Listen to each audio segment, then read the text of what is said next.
നമസ്കാരം. Additional chief secretary doctor A ജയതിലകിനെ അവഹേളിച്ചതിന് സസ്പെൻഷനിലായ IAS ഉദ്യോഗസ്ഥൻ N Prashanth chief secretary Sarada മുരളീധരന് അയച്ച വക്കീൽ നോട്ടീസിൽ സർക്കാർ നിയമോപദേശം തേടാനൊരുങ്ങുന്നു. സർക്കാരിന്റെ തീരുമാനത്തിന് ശേഷമേ ഈ അസാധാരണ വക്കീൽ നോട്ടീസിൽ ചീഫ് സെക്രട്ടറി തീരുമാനമെടുക്കൂ. ആദ്യമായിട്ടാണ് ഒരു IAS ഉദ്യോഗസ്ഥൻ ചീഫ് സെക്രട്ടറിക്കും മറ്റ് സിവിൽ സർവീസ് ഉദ്യോഗസ്ഥർക്കുമെതിരെ നിയമ നടപടിക്ക് ഒരുങ്ങുന്നത്. IAS തലപ്പത്തെ ചേരിപ്പോരിൽ വിട്ടുവീഴ്ചയ്ക്കില്ലെന്ന് ഉറപ്പിച്ച് സസ്പെൻഷനുള്ള കൃഷി വകുപ്പ് സ്പെഷ്യൽ സെക്രട്ടറി N പ്രശാന്ത് വിശദീകരിക്കുകയാണ് ഈ നടപടി.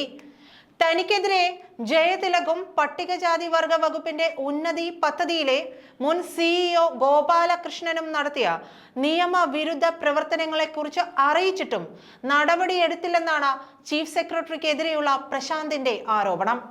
ജയതിലകിനെയും K ഗോപാലകൃഷ്ണനെയും എതിർകക്ഷികളാക്കി. ജയതിലകും ഗോപാലകൃഷ്ണനും ഗൂഢാലോചന നടത്തി വ്യാജരേഖകൾ ഉണ്ടാക്കിയാണ് ഈ റിപ്പോർട്ട് തയ്യാറാക്കിയതെന്നാണ് പ്രശാന്തിന്റെ പ്രധാന ആരോപണം. ആരോപണ വിധേയർ മാപ്പ് പറയണം, ഇവർക്കെതിരെ അന്വേഷണം വേണം, FIR രജിസ്റ്റർ ചെയ്യണം എന്നിവയാണ് പ്രശാന്തിന്റെ ആവശ്യങ്ങൾ. ജയതിലകിന്റെ റിപ്പോർട്ട് പ്രസിദ്ധീകരിച്ച മാതൃഭൂമിയെയും എതിർ കക്ഷിയാക്കിയിട്ടുണ്ട്. മതാടിസ്ഥാനത്തിൽ വാട്സപ്പ് ഗ്രൂപ്പ് ഉണ്ടാക്കിയതിന് സസ്പെൻഷനിലാണ് K ഗോപാലകൃഷ്ണൻ. പ്രശാന്ത് ഉന്നതിയിൽ ചുമതലയിലുണ്ടായിരുന്ന കാലത്തെ ഫയലുകൾ കാണാതെയായെന്നും ഹാജറിൽ കൃത്രിമം കാട്ടിയെന്നും ജയതിലക് റിപ്പോർട്ട് നൽകിയിരുന്നു. ഇതിന്റെ പേരിലാണ് പ്രശാന്ത് ജയതിലകിനെ സാമൂഹിക മാധ്യമങ്ങളിൽ പരസ്യമായി അധിക്ഷേപിച്ചത്.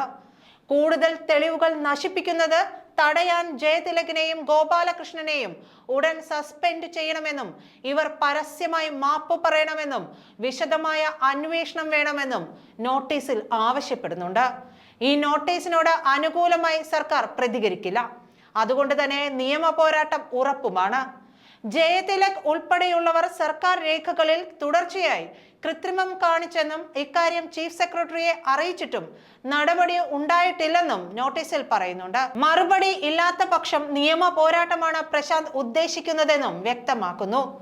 അഭിഭാഷകനായ രാഹുൽ സുധീഷ് മുഖേനയാണ് നോട്ടീസ് അയച്ചിരിക്കുന്നത്. രേഖകൾ ചമയ്ക്കൽ, വ്യാജരേഖ ചമയ്ക്കൽ, ഔദ്യോഗിക രേഖകളിൽ കൃത്രിമം കാണിക്കൽ, ക്രിമിനൽ ഗൂഢാലോചന തുടങ്ങി ഗുരുതരമായ ക്രമക്കേടുകളാണ് നോട്ടീസിൽ ചുമത്തിയിരിക്കുന്നത്. ഈ സാഹചര്യത്തിൽ ചീഫ് സെക്രട്ടറി മറുപടി നൽകാനും സാധ്യതയില്ല.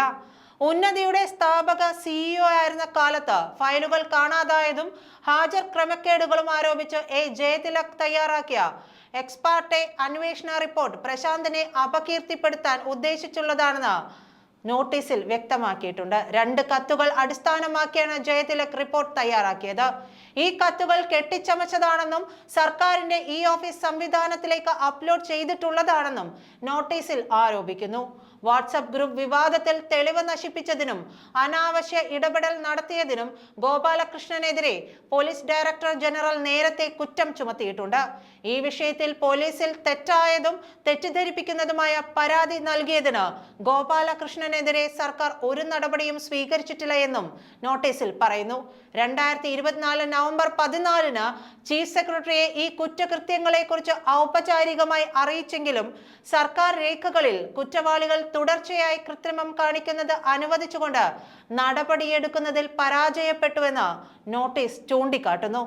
പ്രശാന്ത് ആരോപണം ഉന്നയിച്ചതിന് പിന്നാലെ ജയതിലകിനെതിരെ മറ്റ് നിരവധി കീഴുദ്യോഗസ്ഥരും സമാനമായ ആരോപണവുമായി രംഗത്തെത്തിയതായും നോട്ടീസിൽ ചൂണ്ടിക്കാട്ടുകയും ചെയ്യുന്നുണ്ട്. നന്ദി.